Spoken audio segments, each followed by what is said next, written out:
दोस्तों इस वक्त हमारी मौजूदगी है अली मस्जिद एंड मदरसा फैजान मुस्तफ़ा जो कि भदिया में है। और भदिया में कौन सी जगह पे है? अजीज़ाबाद में है ये। तो अजीज़ाबाद में यहाँ पे मदरसा भी है। तो सबसे पहले तो एक प्रश्न मदरसे से ही रहेगा, अभी कितने बच्चे यहाँ पढ़ाई करते हैं मदरसे में सर? 25-30।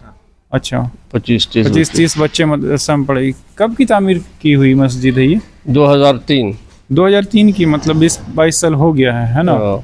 अच्छा, तो ये बताइए कि ये गांव कब आबाद हुआ था? क्योंकि ये अजीजाबाद है, भदिया में पूरा आ जाता है ना? हाँ। ये गांव करीब 80-82 में 1980-82 में आबाद हुआ है। ये स्टार्ट हुआ है। तो बच्चे यहाँ जो पढ़ाई करते हैं किस तरह के बच्चे रहते हैं? बाहर से आते हैं यहाँ पे? बाहरी बच्चे भी रहते हैं और लोकल बच्चे भी रहते हैं। किन्हीं को अगर दाखिला लेना है तो क्या तो शौक से किसी वक्त भी ले सकते हैं। किसी वक्त भी ले सकते किसी महीने में, किसी साल में, किसी वक्त भी 24 घंटा एडमिशन चालू है। अच्छा, कुछ एज ग्रुप रहता है कि इसी एज के बच्चे यहाँ? हाँ, कम से कम 10 से ऊपर के बच्चे होने चाहिए। बड़े जो अपना खुद से अपना काम नहा ले, भोजन खाना खा ले, कपड़ा सब कर ले, वो अपना काम खुद कर ले। अच्छा, आपका नाम क्या हुआ सर? हमारा नाम अब्दुल जब्बार खान है। तो इसी जगह के आप हुए हैं प्रॉपर?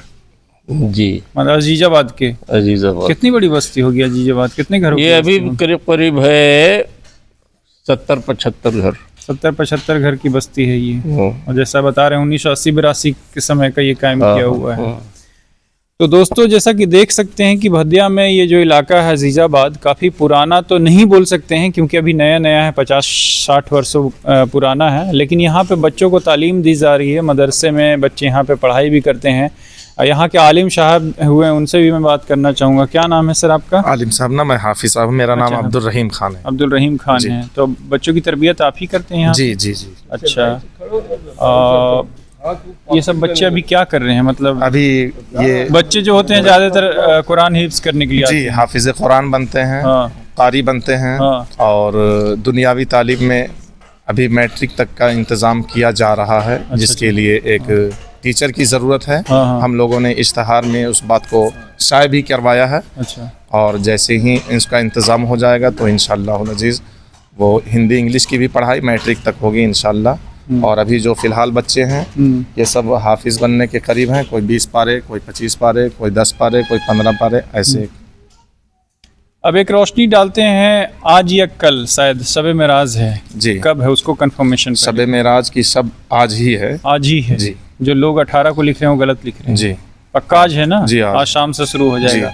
उस पर थोड़ा सा रोशनी डालिए, क्या वाक़या है थोड़ा सा शॉर्ट में ही। अल्लाह के नबी सल्लल्लाहु अलैहि वसल्लम इस तारीख़ को रब तबारक व तआला से मुलाकात के लिए गए थे और उसी आसमानी सफ़र को मेराज कहते हैं।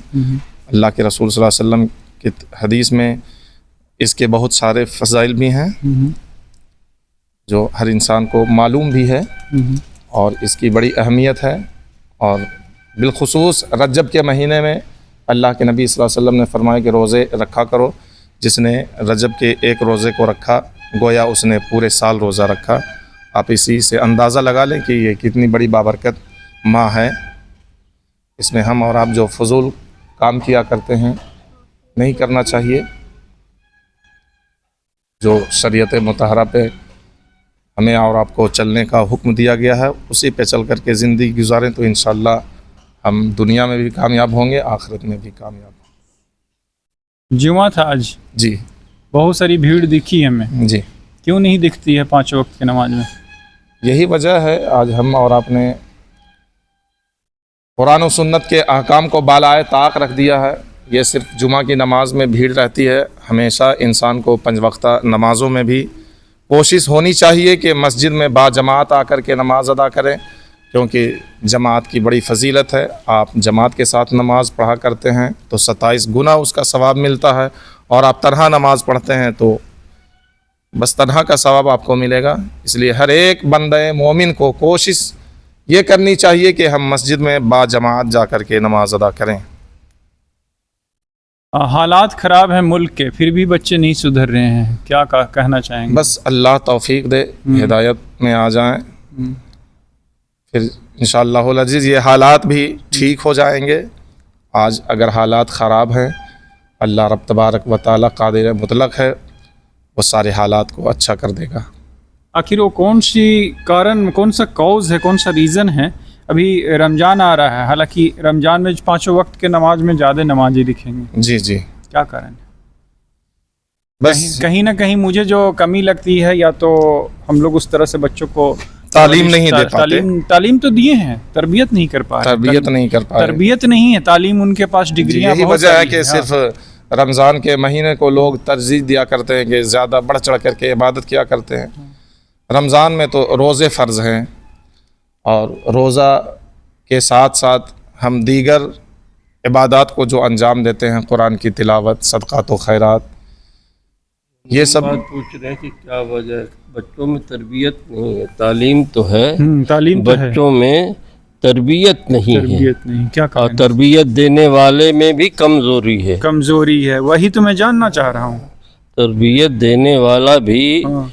मुस्तमिल तौर पर तरबियत बच्चों को नहीं दे सकता है, क्योंकि अल्लाह के रसूल की पेशन गोई है कि दुनिया इसी तरह से बर्बाद होगी। आज जो इतना खाना जंगी हो रही है या देश एक दूसरे से लड़ रहा है, ये आज की बात नहीं है, ये तो 1500 साल पहले हमारे आका फरमा के चले गए हैं कि ऐसा होगा और होता ही रहेगा।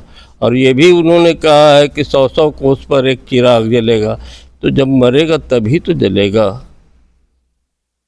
हम बोएंगे बबूल और सोचे कि हम पूरा आम मिल जाए, तो ऐसा नहीं होगा।